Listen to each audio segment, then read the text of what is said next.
Hey everyone, my name's Nick. A lot of you know me as True also. An interesting article today. I just kind of read online. I only read it's top 20 things a 20-year-old should know. I read the first couple, thought it was pretty funny. Thought I'd go over it. I only read the first 5, so we may see some surprises. Some things I actually should know or do or whatever. We'll see, hopefully. First one, make a great breakfast. If most people actually don't know, I don't really cook. I cook dinners all right, meats, stuff like that, stir fries. I can't cook a good breakfast to save my life. I can't cook eggs. I can do toast and cereal and easy stupid stuff. So, yeah, if anyone ever wants to teach me how to do eggs, I'll be happy to learn. Argue kindly. They reference how to actually state your opinions without being a jerk or without being opinionated. Everyone knows I'm extremely opinionated. That's what a lot of people actually tell me I am. It's got to be true. I try quite carefully to try to argue kindly. I try to make sure that my pride doesn't get ahead of me. I try to support my actual opinions with facts and understanding. It is something very difficult to do because you're always passionate about things you argue about. But I think it's very important. I think that'll probably be my number 1 so far. Hold a conversation with someone of any age. This is number 3. That is huge. You have to know to respect your elders. You also have to know how to be caring and gentle and understanding of children and anyone in between, because there are many life stages for men and women, and you can't denounce any of those. I think that's a little bit more natural if you have those people around you, if you have grandparents and younger children around you. But there are ignorance out there, so very important to learn. Number 4, parallel park. I'll be honest, I can parallel park. I prefer not to. I live in a small town. You don't really have to.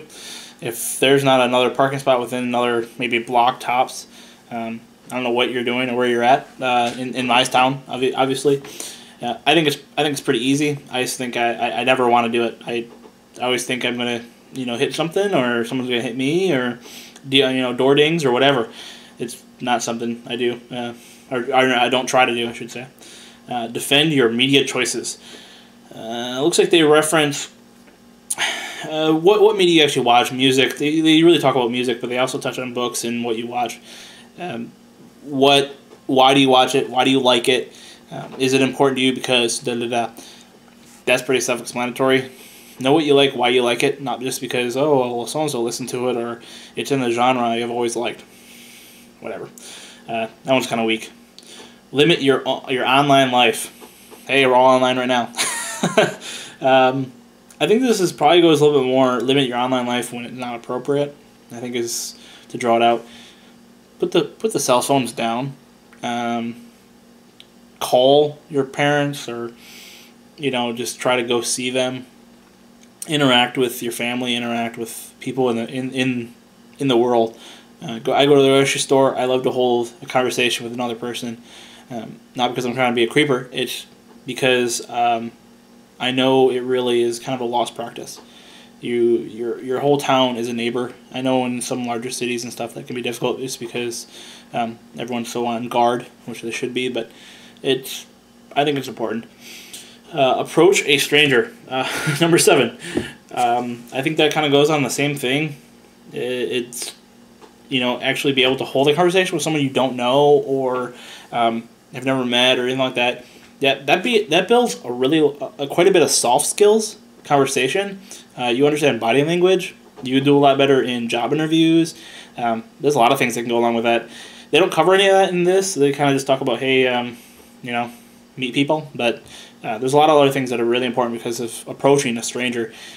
Because every person you go to apply with is going to be a stranger unless you already know the person. In that case, it's kind of you already have the job. The top of it just helps in everyday life in almost any job out there. There's very few jobs that are solitude. So number 8, stand up for yourself. Absolutely, you have a good idea. You have something you want to do, something you're pushing for. Don't let anybody, maybe a teacher, parent, anyone, try to stop you. I've I've had some people in my life say I couldn't do this, that, or whatever. They said I couldn't make it through the Army, and I did. They said I would never be married because I'm too selfish. I am. They said I couldn't raise kids, and I have 2 beautiful boys. I'm not upset about that. You know, I was a punk kid, and definitely changed quite a bit since because of all those events. And those people are now really strong relationships in my life. But don't let them say that you can't do it. Just do it. You know, it's your goal. Do it. Number 9. Say I was wrong. Absolutely. I'm married. No. Admitting defeat or admitting that you're wrong is something you're going to do in life. If you don't, you're ignorant. You will make mistakes. It's how you come back from them. It's what makes you the person that you are those mistakes and how you react to them, or how you react to those losses, whatever they may be. If you don't achieve everything you want the first time around, you have to know why it happened and why it failed, and say, I was wrong. Number 10, brew a great cup of coffee or tea. I make pretty good coffee, not great. I can make tea. Yeah, whatever. Just, it saves you some money, whatever. Number 11, tip generously. Absolutely. Giving is one of the things that God calls us to do. I'm not going to get extremely spiritual on you, but it will also make you just feel happy, feel great about yourself. A lot of times the people that we tip are in the service industry, that they don't get paid well. I don't care what level they're at. I don't care if they're management or whatever. They don't get paid as much as they should because that's how our economy is set up. It's not something that's going to change ever. That's the way it is. To tip them, to make their day, they're going to serve the next person better. And that next person is going to go home and serve their spouse better. That spouse is going to be happy, and they're going to go to the home or go to work the next day and be happier. It is a contagious thing. Generosity is something that everyone should do and strive to do. I absolutely love it. 12, maintain a mentor. Very, very important. Wow, that's pretty cool. Actually, that's on here. Number 12, maintain a mentor. Find someone in your life that is, I would say, probably at least 15 years ahead of you, because they have so much experience. They have so many failures. They have so many successes. Either way, they're going to tell you, and they're going to relate to you and say, hey, this is what I did, this is how I did it, this is where I messed up on. Avoid these pitfalls. And that will be one of the greatest relationships you'll ever have, and that will take you so much farther than anything else.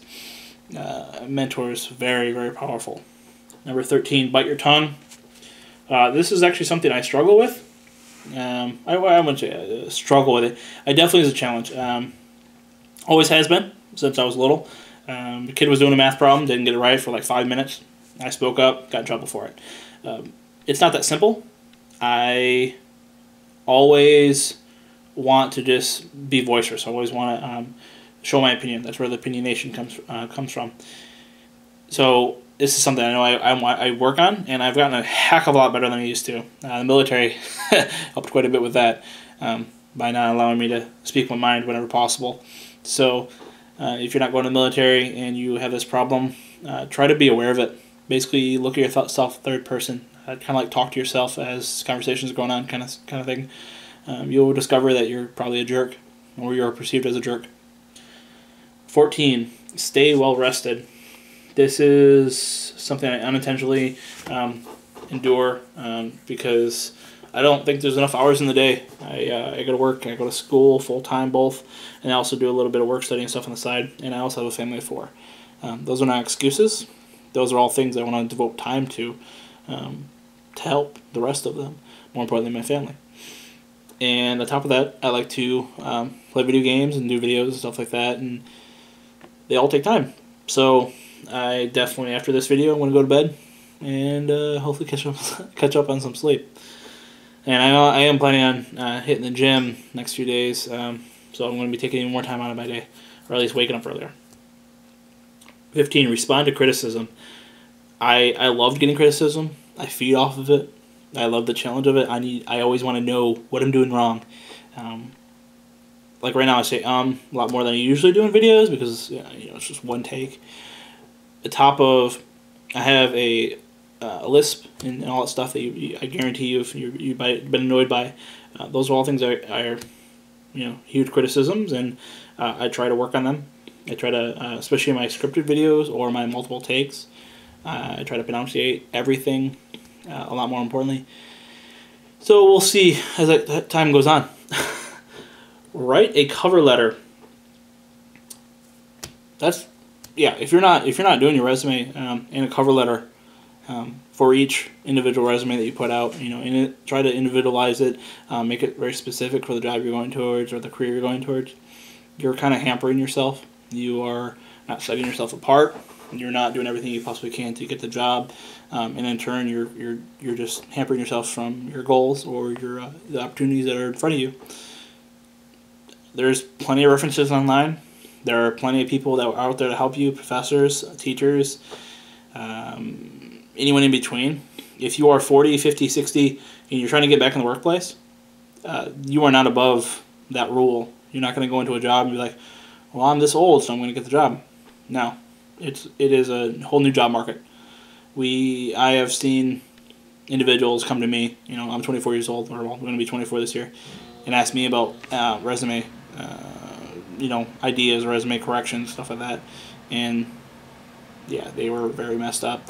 Go seek professionals. There's plenty of people to help you. There's plenty of different sites out there to help you. They're all very important, and there's the only thing to help you. It's a bunch of free information. Look it up. Be alone. Number 17. This is something I do to calm down or refocus. I like to just chill out. This is kind of a time that I do right now, doing a video like this. My kids are asleep, my wife's asleep, and I like to just relax. And some people say meditating, but I guess it's a form of it. And just chill. That's, get away from the music, get away from the internet, get away from video games, get away from everything, just relax. 18, recommend a book, movie, or album. What? Starting this sounds easiest. Okay, pretty much be able to recommend one. Know that know something that you can actually recommend to a friend or a family member. That's, yeah, whatever. Prioritize the important over the urgent. Yes, very important. You have to know where you're heading. You have to know where your goals are. And again, this is a video for 20-year-olds, or an article for 20-year-olds, I should say. I'm in my 20s. I'm in my young 20s. A lot of people are like, oh, you're just a kid. Absolutely, I'm just a kid. I understand I'm just a kid. I'm just a kid that has a family of 4. I'm just a kid that, went in the military. I'm just a kid that, holds a career. I'm a kid that is doing a lot.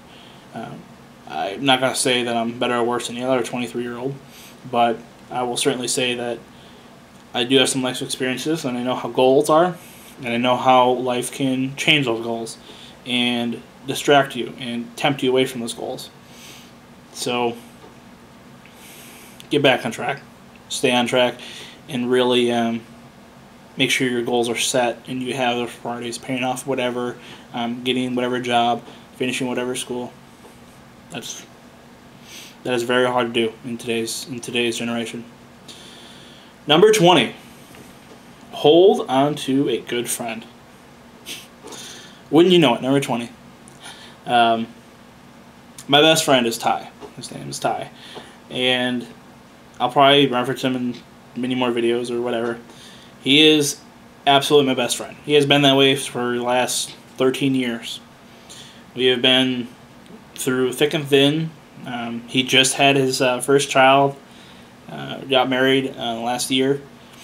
It has been just an honor to know him, an honor to be a friend with him. He's the best friend you can ask for. I hope he would say the same. Yeah, it's your rock. It's just like a spouse. It's just like a family member. A really, really good friend is someone that you can count on. if he said, "Hey, I need you here now," I would drive 4 hours to go see him without a drop of a hat. That's what a good friend is. You may have 2,000 friends on Facebook, but if you don't have one that you can actually call up after 2 weeks and not talking and be like, "Hey man, I just missed you. What's going on? What are you doing?" That's something you're missing, and you want it. So, all right, that concludes the article. I'm gonna link it down in the description below. I hope you enjoyed it. I know this ran a little bit long. I hope I don't want to do that again, but it was a long article. Kind of got in tangents. If you if you liked it, like and subscribe. I appreciate it, and I'll see you next time.